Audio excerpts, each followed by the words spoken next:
कारखाना है, यहाँ गुड़ बन रहा था। तो हम लोग एक जगह रुके हैं, मैं आपको आज पूरा दिखाई देता हूँ कि गुड़ बनता कैसे। ये गन्ने का रस पक रहा है, ये साफ होके पक रहा है। इसके बाद ये उस प्रोसीजर में जाएगा वो लास्ट में। तो आप ये देखिए प्लेट में, जिसको बोलते हैं बटेर, और ये छोटा सा चिकन जैसा होता है, ये बटेर है देखिए। तो भाई आपने देखा ना जो बटेर आया हुआ था, उस पूरे के पूरे बटेर को अकेले मैंने खाया है। तो आप अंदाज लगा सकते हैं कि इतना बड़ा बटेर था। तो भाई देखो सुबह का टाइम है, हम लोग थोड़ा सा रात की जगह, बहुत ज़्यादा मेरे को नींद लग रही थी। 1 घंटे के लिए मैं ऐसे ही थोड़ा सा लेट गया था गाड़ी रोककर पेट्रोल पंप में। और अभी हम लोग निकले सुबह। अभी देखिए आप कोहरे की स्थिति देखिए, अब सामने 50 से 100 फीट पे भी कोई गाड़ी अगर चल रही वो नज़र नहीं आ रही। और देखिए कितना हिसाब से गाड़ी चलाना पड़ता है। और देखिए ऐसी स्थिति में गाड़ी चलाने का नियम ये है कि अगर कोई गाड़ी आगे मिल जाए लाइट जलाती हुई, चुपचाप उसके पीछे चलना है। अभी एक बहुत अच्छी गाड़ी मिली थी मेरे को, तो अभी मैं देखिए दिखा रहा हूँ, मेरे पीछे एक गाड़ी आ रही है, उस गाड़ी को हम आगे करेंगे और उसके पीछे हम लोग गाड़ी फॉलो करेंगे जो हमारे को सेफ लेके चलेगी। ये देखिए ये गाड़ी आ गई, ये अब बस इन लोग के पीछे आप चलते जाइए, बस कोई दिक्कत नहीं। अब आपको रास्ता दिखाने का एक साधन यही है कि ये आपको रास्ता दिखाएंगे। अब इनके पीछे आप चलाते चलिए, कोई दिक्कत नहीं। तो बस मैं ऐसे ही गाड़ी को फॉलो करते हुए आ रहा हूँ कि किसी गाड़ी के पीछे लगा लो, ताकि अगर कोई भी रुकावट अगर आ गई तो सामने वाला पहले गाड़ी रुकेगा, जिससे आपको सेफ्टी का वो पड़ जाएगा। तो कोहरे में गाड़ी चलाना बहुत डिफिकल्ट है भाई, बहुत डिफिकल्ट है। बहुत हिसाब से चलाना पड़ता है गाड़ी, क्योंकि रास्तों पे ट्रक खड़े होते हैं, कहीं कोई गाड़ी एक्सीडेंट होकर पड़ी होती है, कोई जानवर खड़ा होता है, कहीं मोड़ होती है, टर्निंग होती है, तो कभी समझ नहीं आती। इस वक्त सुबह के 8 बजे, आप देख लीजिए सुबह 8 बजे की स्थिति है कि सूरज भी नहीं निकला है ना कुछ भी नहीं है, धूप का पता नहीं है, मौसम बहुत ज़बरदस्त ठंडा है और कोहरे की स्थिति है। लेकिन अगर मैं कोहरे को देख के बैठ जाऊंगा तो पता नहीं 11-12 बजे दिन तक कोहरा नहीं हटेगा। इसलिए चलते भी रहना है और सुरक्षित भी रहना है। तो उसका तरीका ये है कि आप किसी भी व्हीकल के पीछे गाड़ी लगा दीजिए। अगर ट्रक मिल जाए तो और अच्छी बात है, नहीं तो ऐसी 4 व्हीलर गाड़ी जो होती है इनके पीछे आप चलते रहिए, ये आपको रास्ता दिखाता चलेंगे। अब देख लीजिए आपकी स्थिति है। अब थोड़ा देखते हैं आगे में कहीं अच्छी कोई ढाबा मिलेगा यार, चाय पिया जाएगा। सब लोग उठ चुके हैं और बस खाली उठे और किया कुछ भी किसी ने नहीं है, ना ब्रश किया है ना किसी ने कुछ किया है, बस चलते चल रहे हैं। देखिए कितना कोहरा, मेरे को लगता है अपने रायपुर में ऐसा कोहरा कभी देखने को नहीं मिलेगा। आजू बाजू भी दिखाओ, सब कितना गायब हो रहा है। ये देखिए इस तरह से ट्रक के पीछे आप चलते चलो, आप सेफ रहोगे।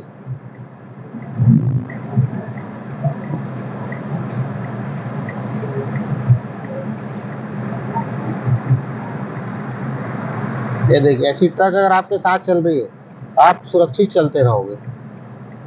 कारण ये है कि सारी धुंध को आगे काट के चलती है गाड़ी। ये देखिए, और अगर ये ट्रक नहीं हो तो मुझे सामने नजर नहीं आएगा क्या है क्या नहीं।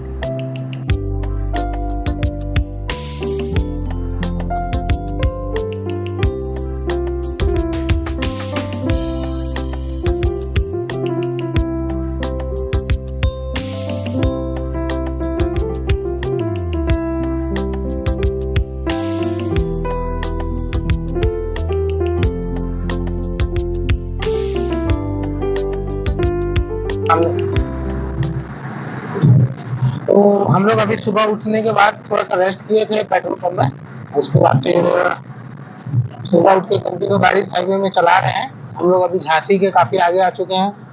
तो हुआ ये कि सुबह 8-9 बजे उठने के बाद 6 बजे हम लोग उठ चुके थे, पेट्रोल पंप में थोड़ा साल्टिंग की 1 आध घंटा। उसके बाद 6-7 बजे से गाड़ी कंटिन्यू चल रही है। 8 बजे नाश्ता करने की ज़रूरत महसूस हुई। पर ये हाईवे जो आप देख रहे हैं, ये हाईवे एक ऐसा हाईवे है इस पे ज़्यादा ढाबे होटलें वगैरह पड़ती नहीं है, बहुत ही कम पड़ती है। तो हमने सोचा अच्छा नाश्ता कहाँ मिलेगा, तो फिर रास्ते में एक ललितपुर पड़ता है, झांसी और जबलपुर के बीच इस हाईवे में एक ललितपुर पड़ता है। तो करीब 3 किलोमीटर अंदर था वो हाईवे से। हम लोगों ने 3 किलोमीटर अंदर गाड़ी लेके गए और वहाँ का जो लोकल मार्केट है, लोकल बाजार है, वहाँ पे गर्म नाश्ता वगैरह बन रहा था। तो हमने थोड़ा सा बड़ा वगैरह खाया, पोहा वगैरह खाया, थोड़ी जलेबी वगैरह ली और फिर चाय पी के वहाँ से निकल गए। उस वक्त तक मोबाइल की बैटरी डाउन थी, इसलिए उसको रिकॉर्ड नहीं कर पाए हम लोग। लेकिन अभी फिर कंटिन्यू इस हाईवे में चल रहे हैं और करीब करीब हम लोग हाँ लगभग 500 किलोमीटर से ज़्यादा चल चुके होंगे, 600 किलोमीटर से ज़्यादा चल चुके होंगे। तो अभी लगभग आधे से ज़्यादा रास्ता क्रॉस हो चुका है आगरा से। अभी चाय पीने की इच्छा हो रही है, देखते हैं आगे कोई अच्छा ढाबा मिलता है तो चाय पियेंगे। और उसके बाद यहाँ से और 150 किलोमीटर इसी हाईवे में चलने के बाद फिर एक रास्ता है कटेगा, लखना डाउन करके एक सिटी आएगी, वहाँ से भी वही रास्ता कट जाएगा मंडला के लिए। तो मंडला होते हुए फिर बेमेतरा होते हुए हम लोग रायपुर पहुंचेंगे। तो इस रास्ते में भी और 150 किलोमीटर हमको चलना है। और आगे इसी रास्ते में अगर कोई चाय का अच्छा स्टॉल मिलता है तो चाय एक बार और पी जाए, क्योंकि गाड़ी तो चाय पी पी के चलाई जाती है। आप देखिए कोहरा वगैरह सब हट गया है, अब धूप भी निकल गई है।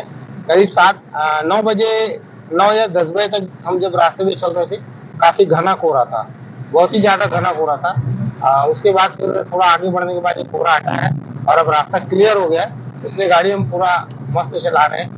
देखो भाई, गाड़ी में वैसे भी बहुत आराम से चलाता हूँ, ज्यादा स्पीड में गाड़ी चलाता नहीं हूँ।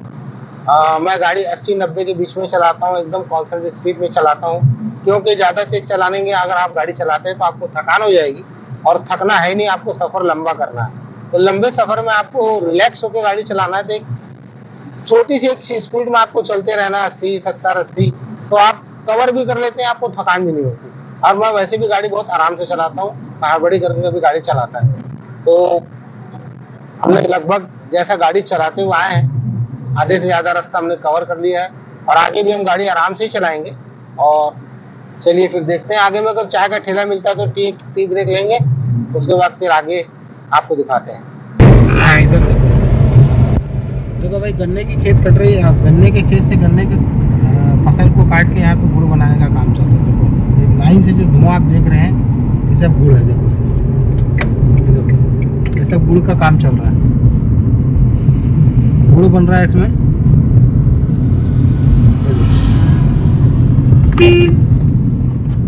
ये पूरा गुड़ का काम चल रहा है। आसपास से गन्ना उगाया गया है, वो उधर दिखाना, वो गन्ने का खेत है। देखो गन्ने का खेत पूरे पीछे फसल गन्ने की, वहाँ से फसल को काटा जा रहा है और यहाँ पे लाके इसको फैक्ट्री में बनाया जा रहा है। वो कर देना, रोक देना था, आगे फिर दिखाऊंगा। ये देखिए, ये सब गाड़ियाँ गन्ने की खड़ी हुई है, सब गन्ने की फसल को लाके देखिए चिमनी में जो आप देख रहे हैं उधर ये सब बनाया जा रहा है, और आगे भी दिखाना है।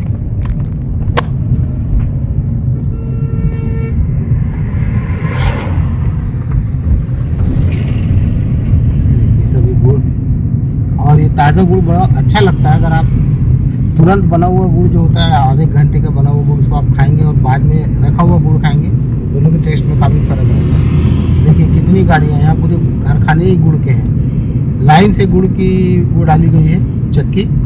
और देखिए गुड़ है, देखिए पूरा ये बड़े पैमाने करने का काम हो रहा है, अच्छा काम हो रहा है यहाँ पे। ये लगता है हरियाणा वाले सब आगे डाले हुए हैं। तो भाई मैं भी आपको जो दिखा रहा था कारखाना, यहाँ गुड़ बन रहा था, तो हम लोग एक जगह रुके हैं। मैं आपको आज पूरा दिखाई देता हूँ कि गुड़ बनता कैसे। देखो ये पूरी खेती हो रही है पीछे, ये पीछे गन्ने की पूरी खेती हो रही है। ये देखिए, ये देखो ये जो है, ये धर्म कांटे की तरह वेट मशीन है। यहाँ पे गन्ने की गाड़ी खड़ी होती है, यहाँ वेट होता है, इससे समझ में आ जाता है कि गन्ना कितना है या गुड़ कितना है। देखो जो दिख रहा है, ये जो दिख रहा है भाई, ये गन्ने का वो है, जो गन्ने का रस निकालने के बाद जो छिलका बचता है, और ये बहुत काम की चीज़ है। ये जो गन्ने का छिलका है, गन्ने का रस निकल जाने के बाद जो पाउडर है, ये देखो गन्ने का रस निकलने के बाद इसको सुखाया जाता है, क्योंकि इसी के जरिए ही गुड़ पकाया जाता है। ये ईंधन के रूप में जो लकड़ी होती है, या जो हम बोलते हैं ना ईंधन होता है जलाने के लिए, तो इसी सूखे पाउडर को जलाया जाता है, इससे आग पैदा होती है, और इसी की आग से उस गुड़ को पकाया जाता है। तो इसका दो काम होता है, रस निकाल लेने के बाद इसका ये छिलका जो होता है ये जलाने के काम आता है। गन्ने की कोई भी चीज़ वेस्ट नहीं होती, गन्ने का छिलका भी काम आता है, उसका रस भी काम आता है। और यहाँ तक ये जो गन्ने के आप देख रहे हैं ना, ये गन्ने के ऊपर ये जो पो निकलती है, ये पो भी बेकार नहीं जाती। इसको काट के इसकी जो झाड़ी होती है ऊपर वाली, वो पो को गाय जानवर को खिलाया जाता है, उससे दूध में बढ़ोतरी होती है। तो गन्ने की कोई चीज़ बेकार नहीं जाती। आइए अंदर आके देखते हैं। ये तो गन्ने का छिलका हो गया, कट के पड़ा हुआ है, ये मशीन में जाएगा, इसका रस निकलेगा। आइए उधर काम चल रहा है, वो देखते आइए। लोगों ने देखिए कितना सिस्टमेटिक तरीके से काम हो रहा है यहाँ पे।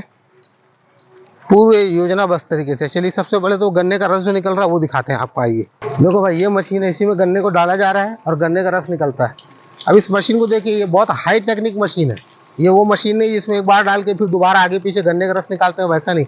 इसमें एक बार गन्ना जाता है और एक ही बार में उसका रस निकल के उसका छिलका बाहर फेंका जाता है। ये हाई टेक्निक मशीन है। आइए देखिए, जरा दिखाओ। ये देखो, ये गन्ने का छिलका निकल रहा है। ये देखिए गन्ने का छिलका निकल रहा है और यहाँ से गन्ने का रस इस तरफ में आ रहा है। देखिए ये आप देख रहे हैं गन्ने का रस है, लेकिन अभी ये साफ नहीं है, अभी ये साफ होगा। ये देखिए, ये गन्ने का रस है और ये वो मशीन है और पीछे छिलका निकल रहा है। अब इसका गन्ने का रस यहाँ से निकलने के बाद देखिए ये पाइप में जा रहा है। यहाँ से देखिए कितना इन लोगों ने टेक्निक से बनाया हुआ है। ये जा रहा पाइप, ये देखिए ये पाइप यहाँ से चल के आएगा इस टैंक में। इस टैंक में ये पाइप आया हुआ है, गन्ने का रस निकल रहा है और ये जैसे टैंक भरा रहा है वैसा ही इसमें कढ़ाई में भराएगा ये। और ये वो रहती ना यार जड़ी, वो पत्ती साफ करने वाली। हाँ देखो इसमें ये वो भी जूम करके दिखाओ, जूम करके दिखाओ। पत्ती, वो जो पत्ती होती है उसको इसमें डाला जाता है, इससे गन्ने का रस साफ होता है, इसका कालापन हटता है। देखिए पूरी गंदगी एक साइड हो जाएगी, पूरी गंदगी एक साइड हो जाएगी। देखिए कैसा गन्ने का रस को उधर डाला जा रहा है। देखिए इस तरीके से इसके रस को उधर डाला जाएगा, वो उधर पकेगा। ये 3 स्तर में पकेगा, 1 2 3 लेयर में पकते जाएगा गन्ने का रस। ये देखिए, ये देखिए ये गन्ने का रस यहाँ पक रहा है, सफाई हो रही है इसकी। वो जो पत्ती डाली जाती है उससे गन्ने का रस साफ होते जाता है। देखिए सब गंदगी एक साइड हो रही है। देखिए ये गंदगी एक साइड हुई, ये देखिए गन्ने का रस साफ हो रहा है और उसके बाद फाइनल यहाँ पकेगा वो। ये देखिए ये गन्ने का रस पक रहा है, ये साफ होके पक रहा है। इसके बाद ये उस प्रोसीजर में जाएगा वो लास्ट में। ये देखिए इसका अगला प्रोसीजर है, यहाँ पर इसको फैलाया जाता है गन्ने के रस को डाल के। यहाँ पे वो ठंडा होता है और फिर उसको लपेटा जाता है और फिर लपेट के इस तरीके से ये रखा जाता है। देखिए ये गुड़ की सब भेली बन रही है। देखिए ये देखिए, ये देखिए इसके बाद ये डब्बे में पैक हो रहा है। देखिए कितने सिस्टमेटिक। मैं इसको इसलिए करीब से जानता हूँ कि मैंने अपने खेत में भी इसमें देखा है, पूरा काम किया है, गन्ना उगाया है, गन्ने के बाद उसका रस का गुड़ बनवाया है। मैंने इसको बहुत करीब से देखा है इस चीज़ों को, इसलिए आज मौका मिला तो मैंने सोचा कि आप सबको भी दिखा दिया जाए कि ये कैसा बनता है। देखिए ये बन गया और ये पैक हो गया और ये इसके बाद मार्केट चला जाएगा। तो देखिए आप किस तरीके से गन्ने रस का इस्तेमाल हो रहा है। और जो वो मैं आपको कचरा दिखाया था ना गन्ने रस का छिलका, वो यहाँ आता है। देखिए ये यहाँ डाला जाएगा, ये अंदर डाला जा रहा है उसी छिलके को और उसी छिलके से वो पक रहा है। देखिए उसी छिलके से वो रस पक रहा है और इस तरीके से तैयार हो रहा है। इसमें अलग से किसी लकड़ी की, किसी ईंधन की, किसी भी चीज़ की ज़रूरत नहीं पड़ती, ना कोयले की। बस एक तरफ से गन्ने के रस को निकालना है, उसका छिलके को ले जाके वहाँ पे सुखाना है और सुखाने के बाद यहाँ लाके इसको जलाना है और जलाने के बाद इसके रस को पकाना है। कुल मिला के सारा काम गन्ने से ही हो रहा है, इसमें अलग से कोई भी चीज़ इस्तेमाल नहीं की जा रही। देखिए ये होता है गन्ने की प्रोसीजरिंग, पूरा गुड़ का प्रोसीजर। देखिए किस तरीके से गुड़ तैयार हो रहा है और कितने लोग यहाँ पे काम करने में लगे, पूरा स्टाफ लगा हुआ है। देखिए ये देखिए।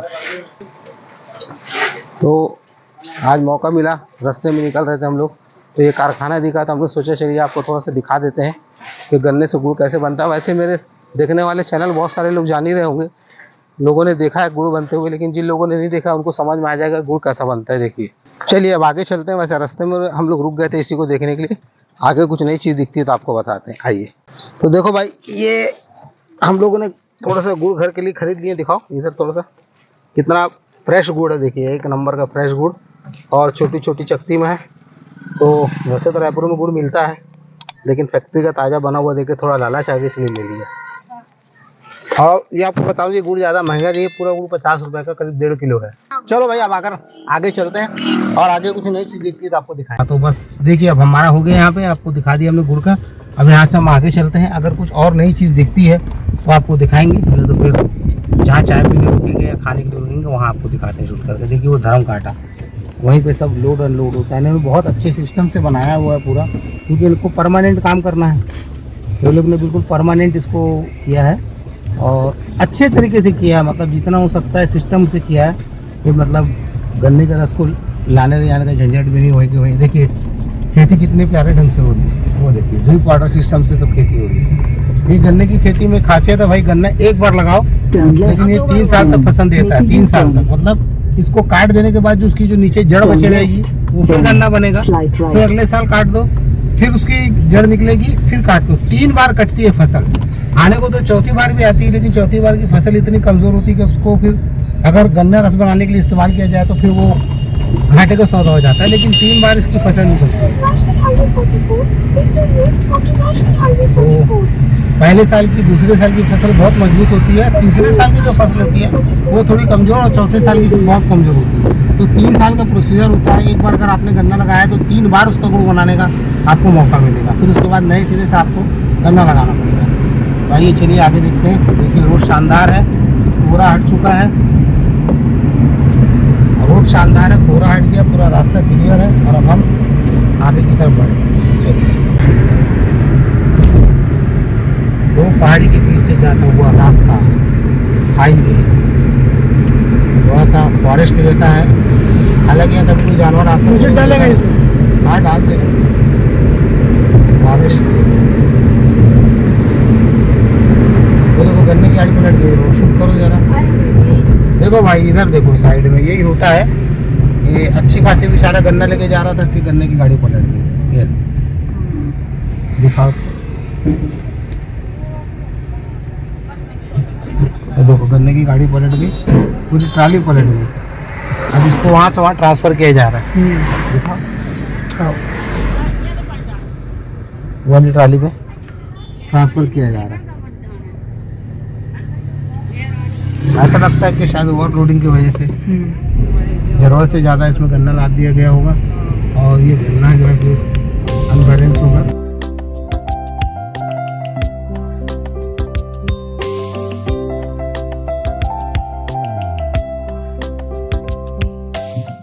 अभी हम लोग यहाँ पहुंचे लखना डाउन। ये हाईवे जो चल रहे थे हम लोग आगरा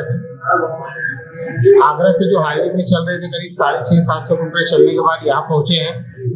यहाँ से फिर अगला हमारा जो स्पॉट होगा वो मंडला, चिल्पी घाटी और कवर्धा होते हुए रायपुर पहुंचेंगे।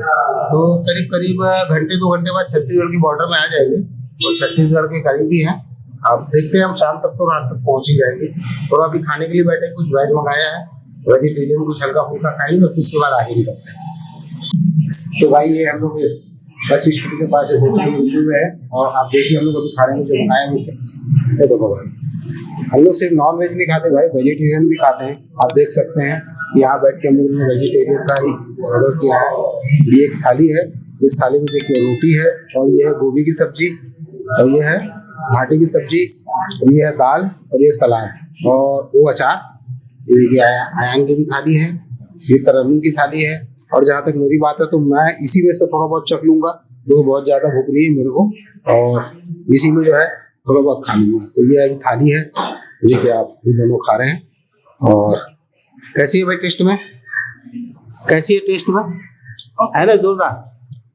हाँ चलो ठीक है। तो फिर भाई अब एक काम करते हैं, अब मैं भी थोड़ा सा खाने के लिए फ्री हो जाता हूँ, है ना। अब इसके बाद इसको थाली को फिनिश करते हैं और फिनिश करने के बाद फिर गाड़ी में बैठ के बात करते हैं। आइए,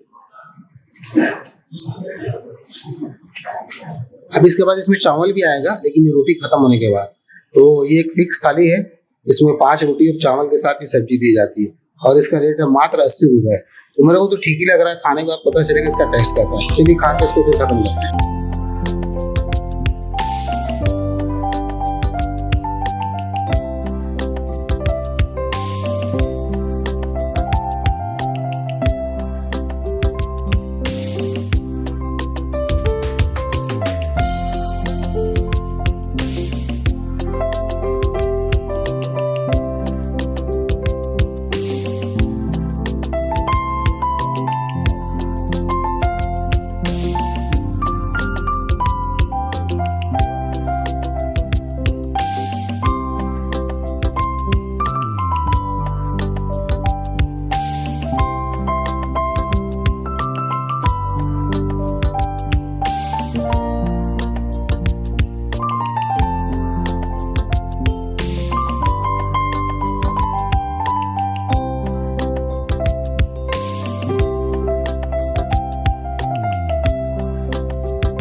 हम लोग अभी मंडला से निकले हैं। मंडला से निकलने के बाद अभी नाइट हो गई है और हम लोग पहुंचे अभी छत्तीसगढ़ के अंदर पहुंच गए हैं और हम लोग पहुंचे अभी बेमेतरा शिमला शिमला।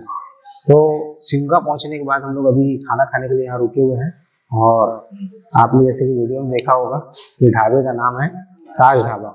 तो यहीं पे आज हम लोग सोच रहे हैं रात का डिनर कर लेते हैं और इस सफर का ये शायद आखिरी डिनर होगा। तो यहाँ पे कुछ स्पेशल डिश मिलती है, उसको मंगा रहे हैं हम लोग।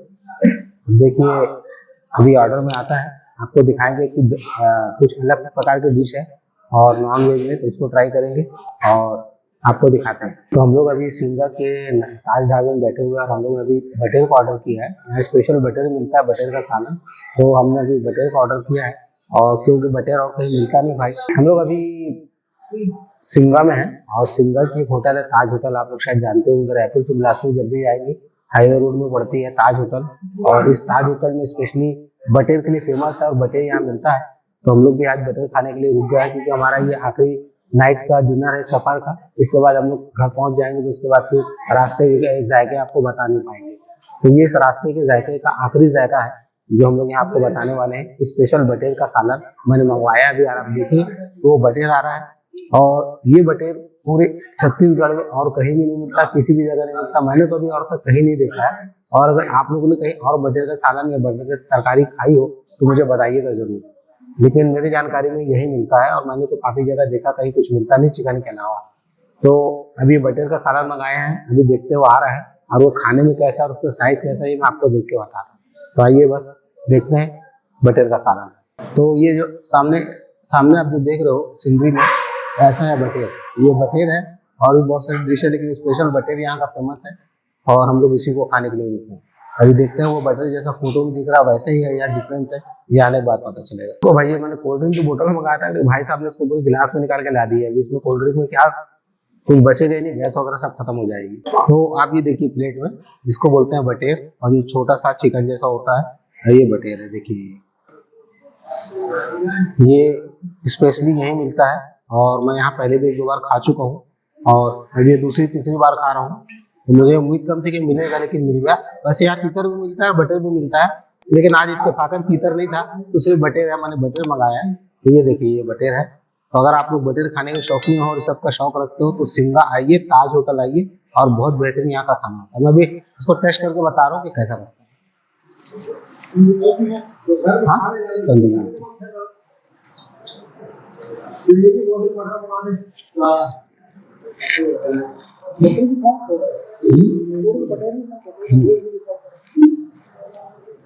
देखो भाई इसका जो सालन है ना वो हम लोग जो चिकन का सालन बनाते हैं बिल्कुल वैसे ही है, इसमें कोई और अंतर नहीं है। हमें एक बार तो आपको ये दिखाता हूँ बटेर को। ये देखिए ये बटेर का गोश्त है, बहुत बढ़िया। आप अगर देसी मुर्गी का बच्चा कभी खाए हो तो आपको समझ में आ जाएगा इसका टेस्ट कैसा है। जैसे देसी मुर्गी का छोटा सा चूजा होता है ना, उसका जो टेस्ट है बिल्कुल वैसे ही टेस्ट बटेर का है। तो भाई खाने में अच्छा है, आप आके खा सकते हो क्योंकि अपने अपने घर में आप तो इसको बना नहीं पाओगे, इसलिए आप यहाँ आके खा सकते हो। तो टेस्ट अच्छा है और मसाला वगैरह सब बढ़िया है, कुल मिला के बहुत अच्छी चीज है। अभी एक आइटम और आ रहा है, क्या आ रहा है अभी इसके बाद? पनीर चिल्ली आ रही है, उसको भी दिखाते हैं।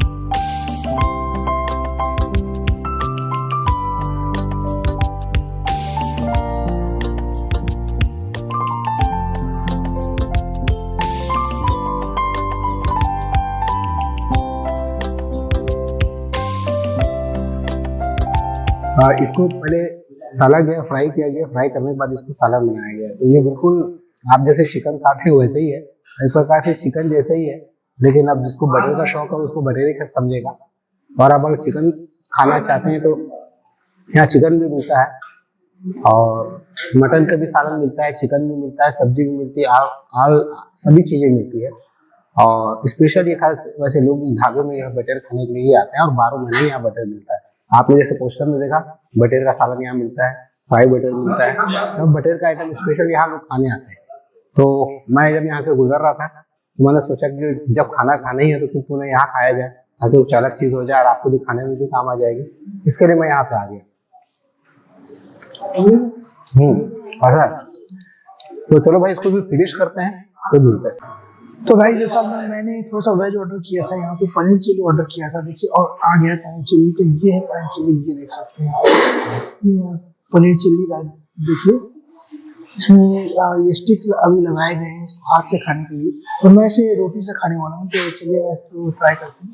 तो ये है तंदूरी रोटी जो अभी पापा ने खाई थी जिससे बटेर, तो इसको ट्राई करते हैं। ये रोटी है, ये पनीर चिल्ली, देखिए गाइस, तो ये है पनीर चिल्ली।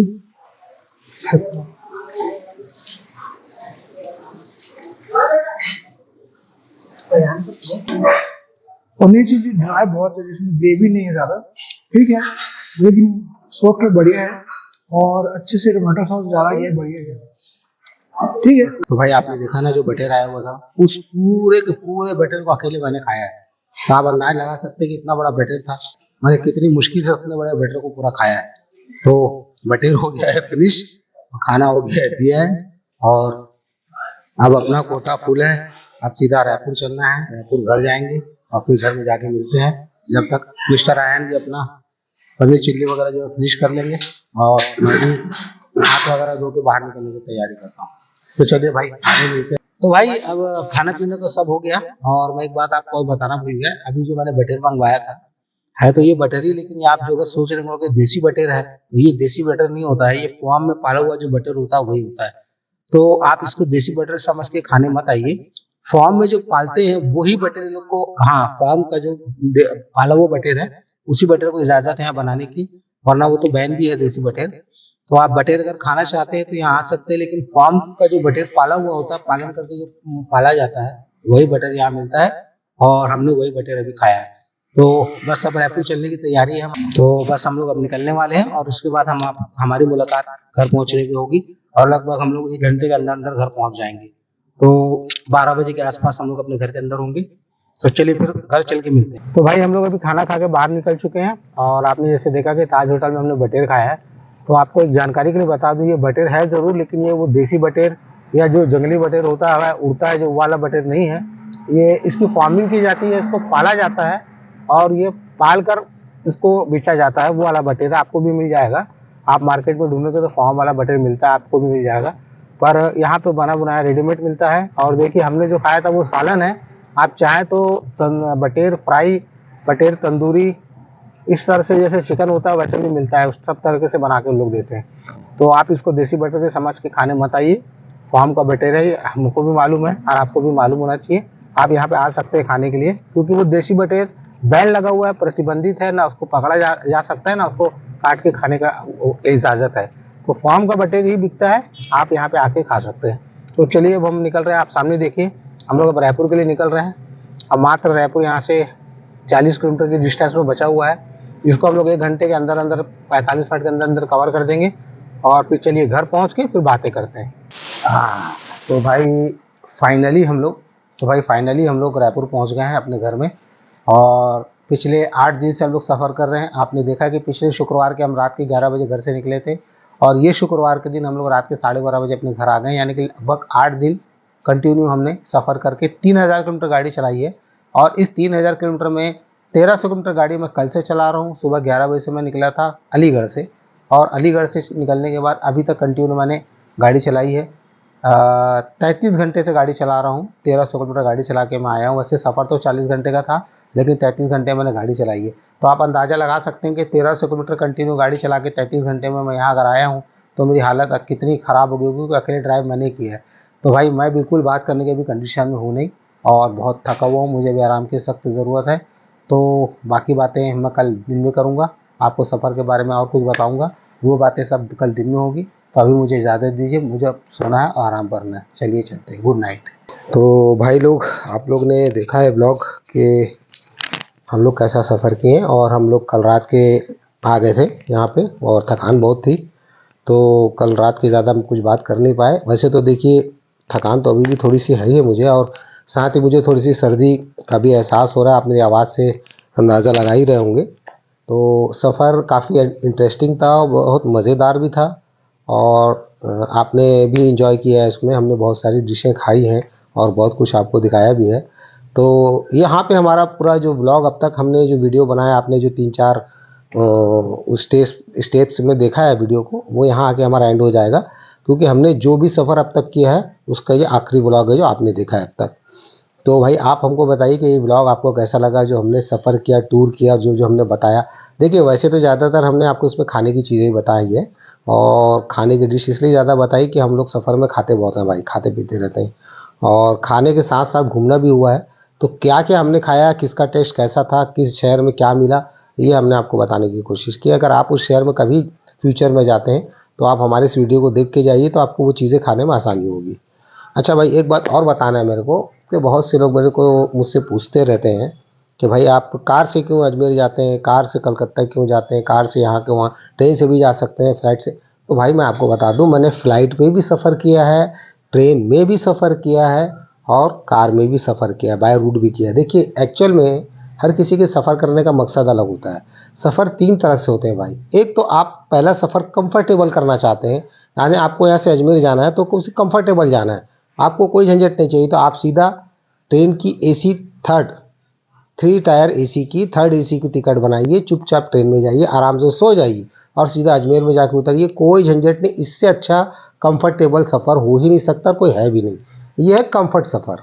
अगर आपके पास बजट ज़्यादा है पर समय कम है, तो आपके लिए फ़्लाइट से जाना से बेटर कुछ भी नहीं है, क्योंकि समय उसमें काफ़ी बचता है। आप एक दिन में जाइए, ज़ियारत कीजिए, दूसरे दिन वापस आ जाइए। अगर आपके पास समय की कमी है और पैसे से ज़्यादा आपके पास समय इम्पॉर्टेंट है, तो आपके लिए फ़्लाइट से बढ़िया कुछ नहीं।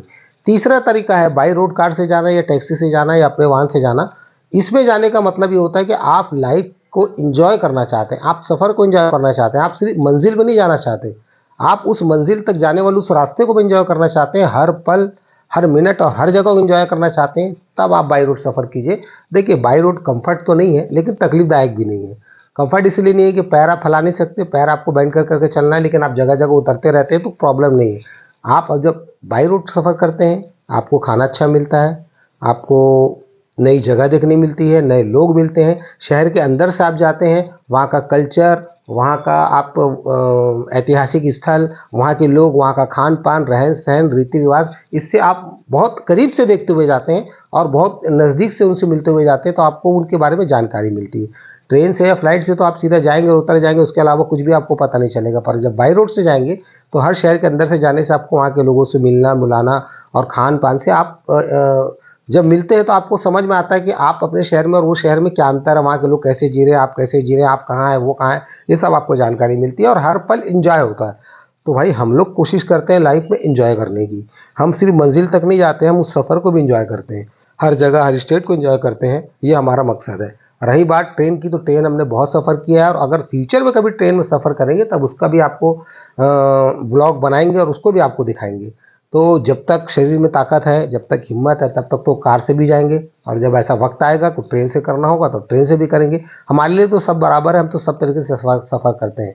आपने तो ट्रेन की सफ़र की बात की, मैंने ट्रेन में भी सफ़र किया है, बाई फ्लाइट भी किया है, बाई रोड भी किया है और बाई बाइक भी किया है। जी हाँ, 2007 में मैं यहाँ से बाई रोड अपने एक मित्र के साथ मोटरसाइकिल में अजमेर गया था। मैं उस वक्त अजमेर गया था बाई रोड जिस वक्त तो गूगल मैप भी नहीं था, जब इंटरनेट भी नहीं था। मैंने कागज़ से नक्शे बना के हाथ में रख के उस नक्शे के थ्रू मैं अजमेर गया था, और सिर्फ अजमेर नहीं गया था, अजमेर से फिर मैं यूपी आया, लखनऊ आया, बरेली आया, और फिर कानपुर होते हुए मैंने 10 दिन में 3500 किलोमीटर का सफ़र बाइक से सफ़र किया था मैंने।